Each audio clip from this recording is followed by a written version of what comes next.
नमस्कार दोस्तों मैं आप लोग के पास बिना आग्रह पहुंचाना चाहूँगी। अगर हमारी वीडियो आप लोग को अच्छी लगती है तो प्लीज़ चैनल को सब्सक्राइब करिए, लाइक करिए तथा शेयर करिए और हमारे मनोबल को और आगे बढ़ाइए। आज की सच्ची घटना लेकर के मैं आप लोग के बीच उपस्थित हूँ। ये सच्ची घटना है उत्तर प्रदेश के कौशाम्बी जिले का। कौशाम्बी जिले के ही ग्रामीण क्षेत्र की ये घटना है। यहाँ एक परिवार था, जिस परिवार में एक लड़का जिसकी उम्र थी 28 साल, जिसका नाम था निजामुद्दीन। ये यहाँ पे नौकर का काम करता था। जो परिवार था, उस परिवार का और इस नौकर का जो तालमेल था वो अच्छा था, यानी अच्छे व्यवहार से वो रहता था। लेकिन धीरे धीरे इस लड़के के जो दिमाग में गंदी सोच आती है, उसकी वजह से ये किस हालत तक पहुंचता है, इस कहानी को जब आप पूरा सुनेंगे तो आपको पता चलेगा कि ऐसे ही जाल में फंस करके कई लोगों की जान चली जाती है।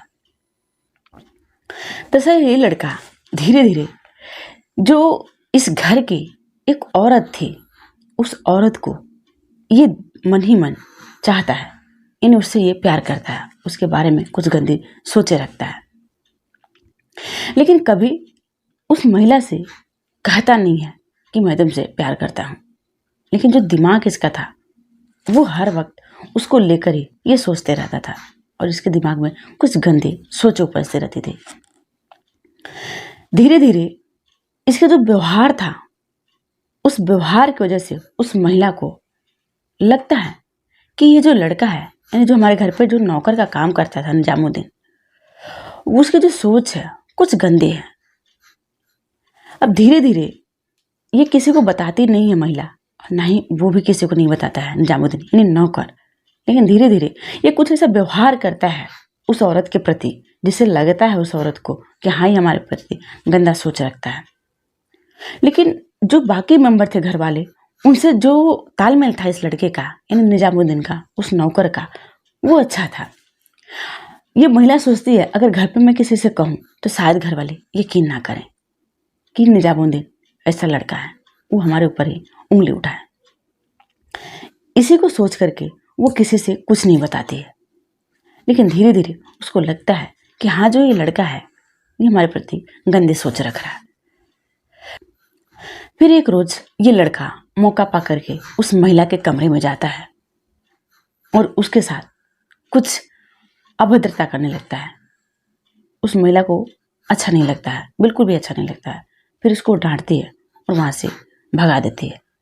वो वहाँ से चला जाता है।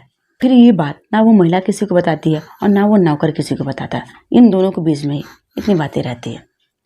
लेकिन एक बार नहीं बल्कि कई बार जो ये लड़का था उस महिला को परेशान कर रहा था। फिर एक रोज इसके घर पे कोई नहीं था। जब कोई नहीं था तो ये उसके कमरे में फिर से जाता है, क्योंकि उसको इस कदर मजबूर करता है उसके साथ संबंध बनाने के लिए कि वो महिला ना घर पे बताती है और ना उसे छुटकारा पा सकती है।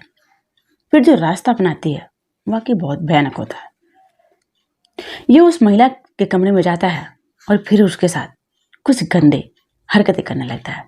जब हरकतें करने लगता है तो महिला अब यहीं से वो प्लानिंग कर लेती है।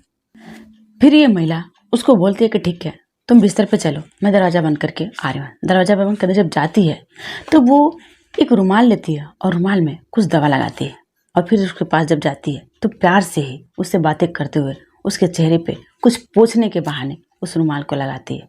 और जैसे लगाती है फिर वो बेहोश हो जाता है। जब बेहोश हो जाता है फिर ये महिला उस लड़के का, यानी जो नौकर था निजामुद्दीन, उसका प्राइवेट पार्ट काट देती है और काटने के बाद उसको पॉलीथीन में रखती है और पॉलीथीन में रख करके उसको थाने लेकर के जाती है। और थाने लेकर के जाती है तो वहाँ थाने में फिर वो पॉलीथीन से निकालती है उसके प्राइवेट पार्ट को और थाने में दिखाती है। और जो भी कहानी रहता है, जो भी घटना रहता है, वो सब कुछ पुलिस को बताती है। इधर जो लड़का था निजामुद्दीन, वो उस कमरे में ही था। अब वहाँ से वो फ़ोन करता है अपने घर वालों को। जब घर वाले आते हैं उसको हॉस्पिटल में आनंदपुर में भर्ती कराते हैं। जब वहाँ पे भर्ती कराते हैं तो डॉक्टर उसका इलाज कर रहे हैं उस लड़के का। लेकिन जब डॉक्टर और मीडिया वाले जब उस लड़के से पूछते हैं कि ऐसे कैसे हुआ, तो वो बताता है, तो वो लड़का वही चीज़ बताता है कि मुझे पता ही नहीं चला कि हमारे साथ कब ऐसे हुआ। वो हमारे मुंह पे कुछ रुमाल लगाई, उसके बाद मुझे कुछ भी होश नहीं आया। जब होश आया तो मुझे बहुत दर्द हो रहा था और मेरा प्राइवेट पार्ट था ही नहीं।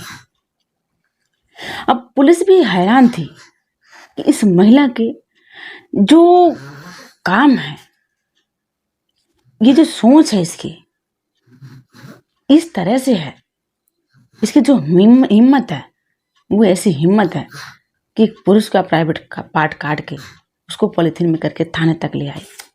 पुलिस वाले भी हैरान थे, परेशान थे कि एक महिला इस हद तक कैसे कर सकती है। लेकिन महिला थाने में यही चीज़ बताती है कि ये लड़का मुझे एक बार नहीं बल्कि बार बार परेशान कर रहा था और मैं इसे परेशान होकर के इसके साथ ऐसा कदम उठाई। अब लड़का ठीक होगा, उसके बाद पुलिस उस लड़के के साथ क्या करेगी ये तो बाद में ही पता चलेगा। लेकिन जिस तरह से महिला ने ऐसा कदम उठाया वो वाकई रोंगटे खड़े कर देने वाली है, सिहरन पैदा कर देने वाली है कि एक लड़के को इतना बड़ा उसके काम का अंजाम दिया। दोस्तों, हमारे कहानी सुनने का मकसद किसी को परेशान करना नहीं, किसी को विचलित करना नहीं, किसी की भावनाओं को ठेस पहुंचाना नहीं, बल्कि आप लोग को सतर्क करना। जय हिंद, जय भारत।